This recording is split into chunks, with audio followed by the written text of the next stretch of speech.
Buenas tardes, mi nombre es Miguel Aguilera, soy participante del grupo número 10 del Diplomado de Competencias Pedagógicas para Profesionales No Docentes. En esta oportunidad les quiero hablar sobre cómo preparar y presentar los estados financieros bajo las normas internacionales de información financiera, marco contable vigente en Venezuela a partir del año 2011. ¿Ok? Entonces, sin mucho preámbulo, vamos. El sistema de contabilidad financiera tiene un alcance mundial conformado por tres pilares fundamentales. Uno de ellos son los principios contables emitidos en los Estados Unidos de América, conocidos comúnmente como los US GAAP. Luego tenemos a los principios contables emitidos en cada país. En nuestro caso, en Venezuela, estos principios son regulados por la Federación de Colegios de Contadores Públicos de Venezuela.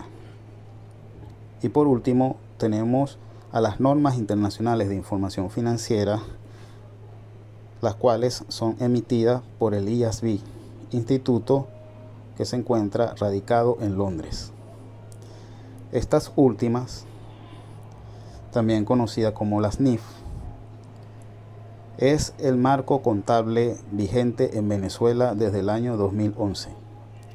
La Federación de Colegios de Contadores Públicos de Venezuela emitió un boletín en diciembre de 2011 donde obliga a todas las empresas a partir de ese momento a llevar la contabilidad bajo los estándares internacionales o bajo las normas internacionales de información financiera.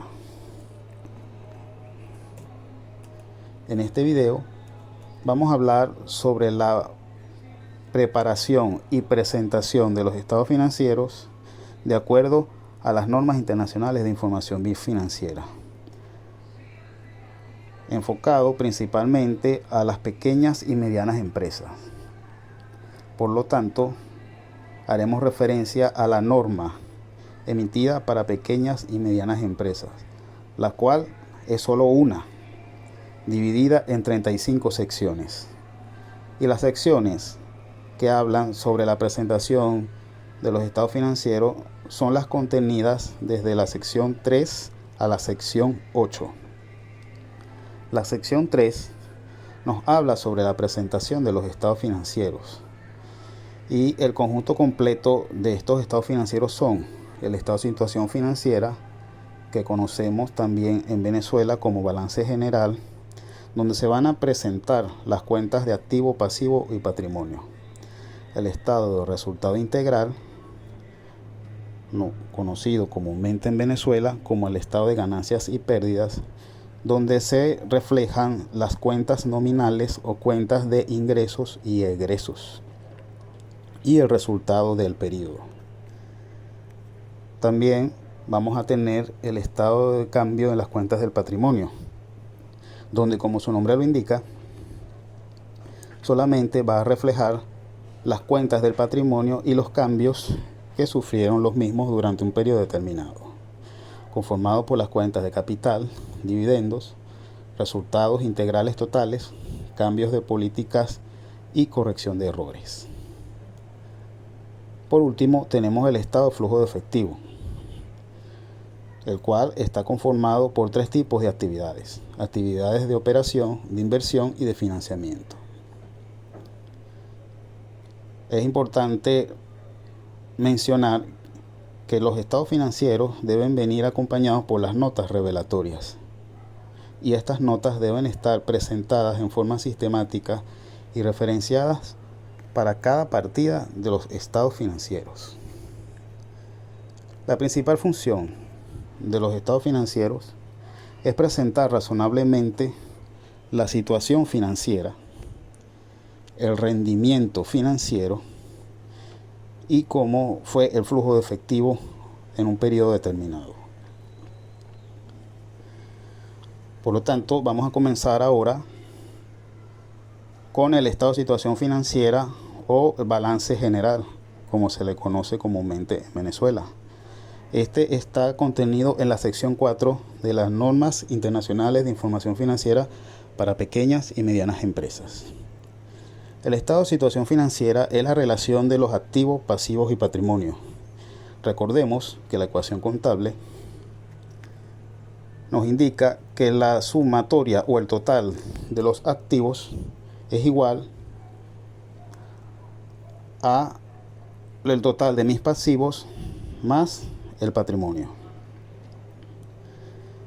Como ya conocemos, las cuentas de activos o los activos son todos aquellos bienes, derechos y posesiones que posee una empresa. Los pasivos son los compromisos, deberes que tengo con terceros, con proveedores, con entes gubernamentales. Y el patrimonio son las deudas o compromisos que tiene la empresa con los socios. En el caso de los activos y los pasivos, van a haber una clasificación de activos corrientes y activos no corrientes. Asimismo, para los pasivos pueden ser activos corrientes y pasivos no corrientes. Los activos corrientes son lo que conocemos comúnmente como los activos circulantes. Y una manera de ser presentados en el estado de situación financiera es primero los corrientes y después los no corrientes. Es decir, primero lo que es líquido y después hasta la partida que sea menos líquida. Más adelante vamos a hablar con más amplitud la definición de una partida corriente y no corriente. Sin embargo, queremos mencionar que en el estado de situación financiera no es obligatorio presentar las partidas desde la más líquida a la menos líquida. Recordemos cuando en tiempos atrás podíamos ver en la prensa, en los periódicos, los estados financieros de la banca, donde ellos comenzaban desde la partida menos líquida. Aquí podemos notar cómo se pueden presentar de las dos maneras.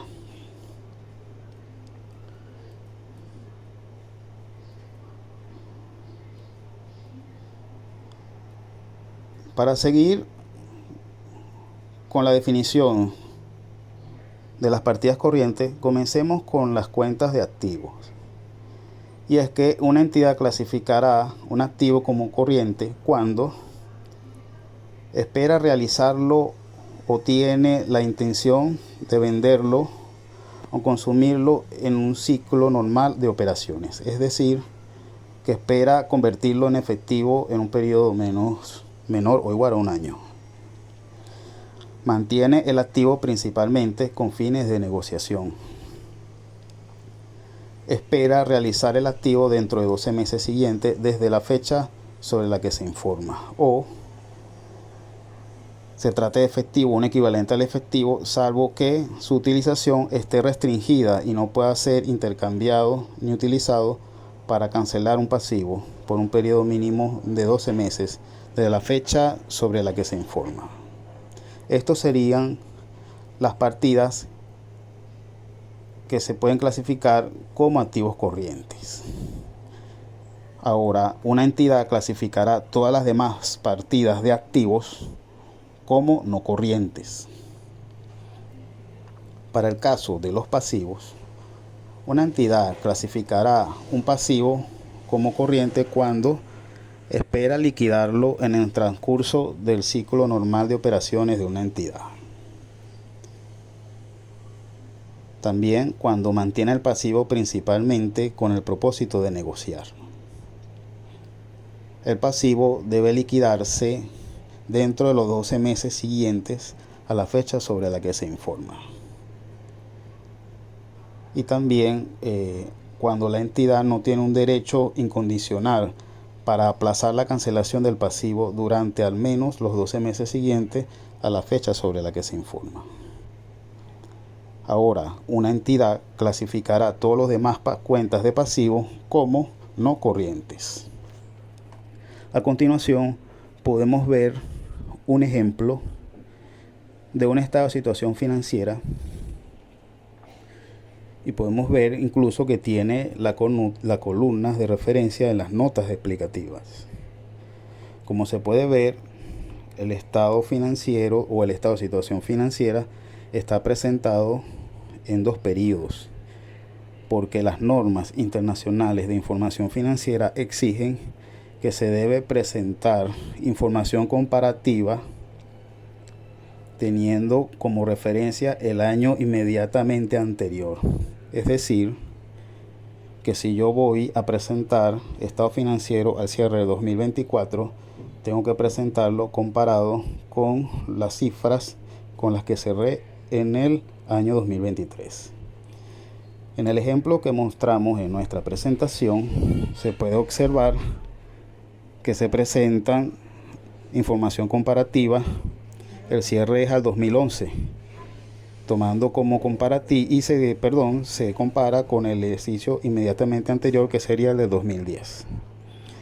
En este estado de situación financiera podemos ver la clasificación de activos corrientes y no corrientes y cómo se empieza a clasificar desde la partida que tiene mayor liquidez a la que tiene menos liquidez. Podemos ver cómo cada partida obedece a cada una de las definiciones antes mencionadas. De la misma forma ocurre con las cuentas de pasivos y patrimonio. Las cuentas de pasivos se encuentran clasificadas en pasivos corrientes y no corrientes, cada una con su referencia para la nota explicativa correspondiente. Asimismo con las cuentas del capital. Pasando a la sección 5, tenemos que el estado de resultado integral es la presentación de las cuentas nominales, que son las cuentas de ingresos y egresos. Estas cuentas perduran o tienen una duración de un año contable o un año comercial, ya que estas son las cuentas que se cierran y que son las que reflejan el resultado del periodo. En la sección número 5 de las normas internacionales de información financiera se expresa que puede surgir un nuevo estado financiero, conocido como estado de otros resultados integrales, que son las partidas que no corresponden a la operación normal de una empresa, es decir, actividades ordinarias que tengan que ver con los ingresos o gastos de las mismas. En cuanto a su presentación de fondo, no tiene mucha variación. Simplemente se van a presentar los ingresos, los cuales vienen representados por las ventas o las actividades ordinarias de la empresa, menos las cuentas de egreso, costos y gastos. No podemos olvidar que los costos y gastos no son lo mismo, ya que los costos son esas erogaciones que intervienen directamente en el proceso productivo de la empresa, y los gastos son las erogaciones normales y necesarias, pero que no intervienen directamente en la producción o en la prestación de servicio de una empresa. El neteo de estas cuentas trae como resultado el total resultado integral, o es como se le va a conocer al resultado del ejercicio. Ahora, el estado de otros resultados integrales comenzará justamente con ese total resultado integral y se van a incluir las partidas de otros resultados integrales. Un ejemplo de ellas sería la diferencia en cambio. Otro ejemplo pueden ser las ganancias actuariales. En el caso de la diferencia en cambio, no es una actividad, no es una cuenta que surge por una actividad ordinaria de la empresa, ya que la diferencia en cambio puede ser utilidad o pérdida que surge por la tenencia de divisas u operaciones en divisas que sufren cambio por esa variación en la tasa de cambio de la divisa, valga la redundancia. Asimismo, con las ganancias actuariales, simplemente es la revalorización de mi propiedad, planta y equipo, pero no obedece a una actividad ordinaria comercial realizada por la empresa. Y eso va a traer como resultado el total de resultados integrado. Entonces, el estado de resultado integral va a reflejar ese rendimiento operativo que viene expresado por la relación de los ingresos y egresos. Los ingresos siempre van a venir reflejados por las actividades ordinarias de la empresa, que serían las ventas, las cuales, mientras más ventas, por supuesto va a haber más incremento en los beneficios y aumentos de mis activos, y un decremento en mis obligaciones. Por supuesto va a haber aumento de mi patrimonio. Este aumento es distinto a las aportaciones que hagan los distintos socios,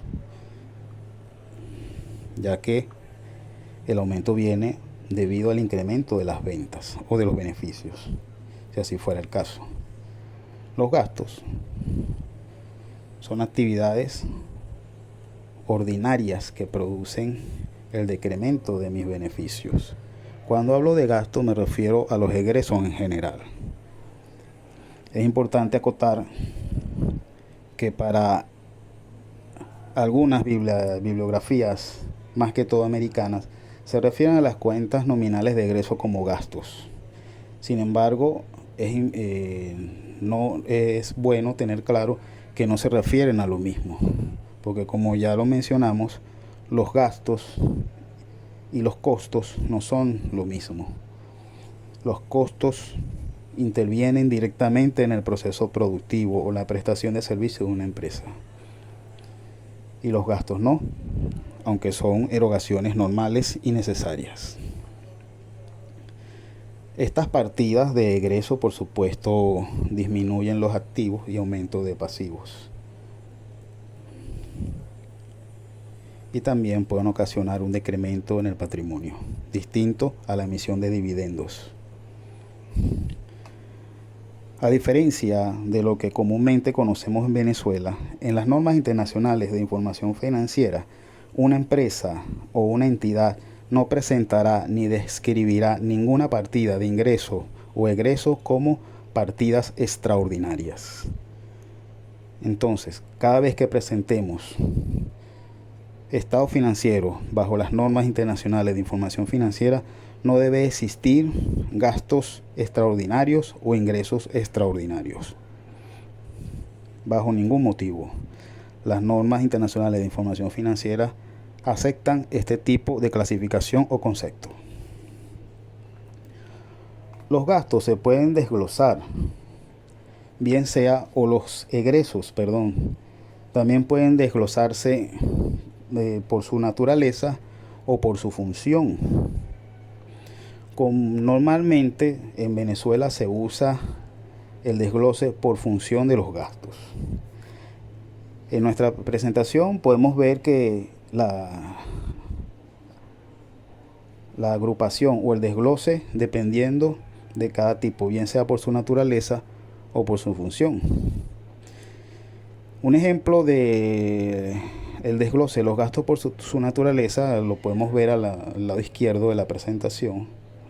Vemos la depreciación, compra de materiales, costo de transporte, beneficios a los empleados, costo de publicidad. No se redistribuirán entre las diferentes funciones dentro de la entidad. Mientras que el desglose de los gastos por su función, podemos ver el costo de venta, los costos de actividades de distribución y de administración. Y bueno, como mínimo una entidad revelará según este método, su costo de ventas de forma separada de otros gastos. En el caso de presentar el costo de ventas, se presenta ya de una vez el total. No se discrimina ni se desglosa cada una de las partidas que forman el costo de ventas. Aquí podemos ver de una manera más gráfica la presentación del estado resultado expresando su desglose según la naturaleza de los gastos o por su función. Como se puede observar, la distribución de acuerdo a las funciones obedece al criterio que se maneja con más frecuencia en Venezuela. A continuación mostramos un estado de resultado, manera de ejemplo, y ahí le coloco por su función. Como pueden ver, obedece al desglose o a la descripción que comentamos en la lámina anterior. Podemos ver el ingreso por actividades ordinarias, seguido del costo de venta. Como se puede observar, se presenta solamente el total. Y bueno, se puede ver también en la columna de notas, donde se está referenciado según la partida por el número que identifica la nota explicativa en el cuerpo del informe de los estados financieros. Es importante mencionar que la Federación de Colegios de Contadores Públicos de Venezuela emitió el boletín BA-BENIF número 5, el cual se puede distinguir al pie de la presentación en letras rojas, donde emite el criterio sobre el cual se debe presentar el estado de resultados en Venezuela. Y esto se debe a que las normas internacionales de información financiera emite dos criterios. Una es que se puedan presentar el estado de resultado y el estado de resultado integral o estado de otros resultados integrales en un solo estado financiero o de manera separada. La Federación de Colegios de Contadores Públicos de Venezuela adoptó el criterio donde se tienen que presentar de manera separada. Dicho criterio aparece expreso en el boletín BA-BENIF número 5, seguido de el estado de resultado que se muestra en la presentación. Podemos observar el estado de resultado integral y de otros resultados integrales, el estado de otros resultados integrales, perdón.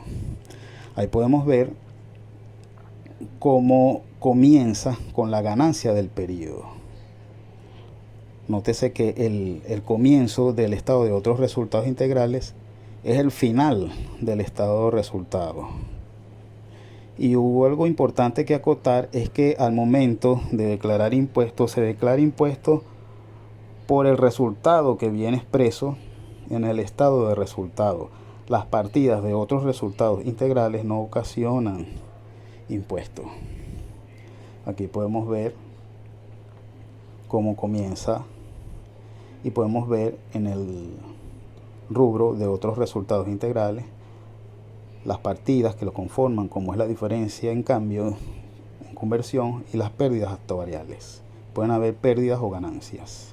Como se puede ver, en un año hubo pérdida y en otro hubo ganancias. Esto nos da un resultado conocido como otro resultado integral. Y por último, el resultado integral del ejercicio.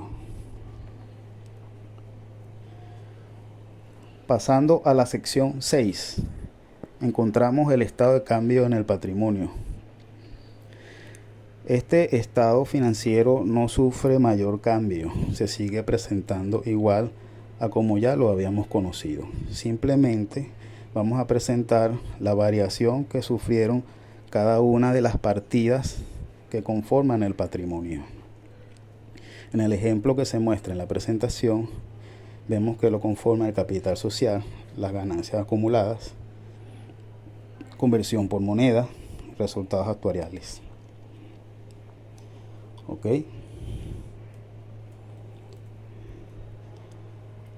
Ahora, puede en la sección 6 nos indica que si los únicos cambios en el patrimonio surgen por ganancia o pérdida, pago de dividendos, corrección de errores o cambio de políticas contables, se puede presentar un único estado de resultado y ganancias acumuladas, en lugar de presentar el estado de resultado integral y el estado de cambio de patrimonio. Es decir, que se pueden unir junto con el estado de resultados. Un ejemplo de este criterio lo podemos ver en la presentación, donde se presenta el estado de resultados, conocido como el estado de ganancias y pérdidas, y al final se colocan los cambios que surgieron en el patrimonio por concepto de ganancias acumuladas al comienzo del periodo, los dividendos, y vemos el total, que sería la ganancia acumulada al final del periodo. Sin embargo, se recomienda presentar los estados financieros por separado. Presentar un estado de cambio en el patrimonio separado al estado de resultado o estado de ganancias y pérdidas. Pasando a la sección 7, encontramos el estado de flujo de efectivo. Esta sección nos indica cómo preparar y presentar el estado de flujo de efectivo, el cual viene siempre compuesto por 3 tipos de actividades: las actividades por operación, actividades de inversión y actividades de financiamiento. Este estado financiero va a expresar cómo fue el uso del efectivo que originó la aplicación, el origen y la aplicación de cada uno de los fondos. Y para presentar este estado financiero existen 2 metodologías. Metodología que vamos a encontrar a mayor detalle en el cuerpo del aula Classroom, que vamos a presentar para el diplomado. Ahora, aquí vemos ejemplos de cómo preparar un estado de flujo de efectivo por el método directo y el método indirecto. Normalmente se usa con más frecuencia el método indirecto.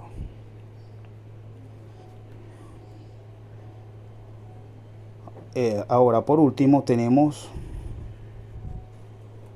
que en la sección 8 de las normas internacionales de información financiera está expreso que se deben presentar las notas revelatorias de los estados financieros. Y la sección nos indica lo que se debe revelar en las notas. La primera nota debe ser el domicilio y la forma legal de la entidad, país y dirección, sede principal y sucursales. La segunda nota debe ser la descripción de la naturaleza de las operaciones y sus principales actividades. A continuación presentamos ejemplos sobre cómo debe estar redactada una nota sobre la entidad, que sería la nota 1, donde se puede ver que en este caso estamos presentando una nota sobre Electrodistribuidora Compañía Anónima. Se hace mención a que fue constituida el 1 de octubre en el año 87 y en el registro mercantil se coloca en qué estado el tomo. Todas estas cosas que salen en el documento constitutivo deben estar expresas en la nota número 1. Aquí podemos ver la descripción de su capital, el tipo de negocio, y vemos un ejemplo de cuáles son los cambios de políticas contables que hay que revelar. Entonces, una entidad revelará la naturaleza del cambio de la política contable, el importe del ajuste para cada partida afectada en los estados financieros para el periodo corriente y para cada periodo anterior del que se presenta información, en la medida en que sea practicable. ¿Cuál es la información que hay que revelar? Hay que revelar los cambios en las estimaciones contables. Entonces hay que revelar la naturaleza de cualquier cambio de una estimación contable y el efecto del cambio sobre el activo, pasivo o ingresos y gastos del periodo en el cual estamos informando. Hay que revelar si ese cambio es practicable para la entidad estimar el efecto del cambio sobre uno o más periodos futuros. La entidad debe revelar esas estimaciones. Ahora bien, ya culminando la presentación, ¿por qué las NIF? ¿Por qué las normas internacionales de información financiera? Primero, para dar un refrescamiento en Venezuela a la imagen del profesional de la contaduría pública. La adopción de estos estándares internacionales proporciona una calidad y transparencia al momento de presentar la información financiera. Esto permite que haya una consistencia del trabajo del contador público a nivel internacional, ya que no podemos ser contadores públicos o licenciados en contaduría pública en Venezuela distintos a los que están por todo el mundo.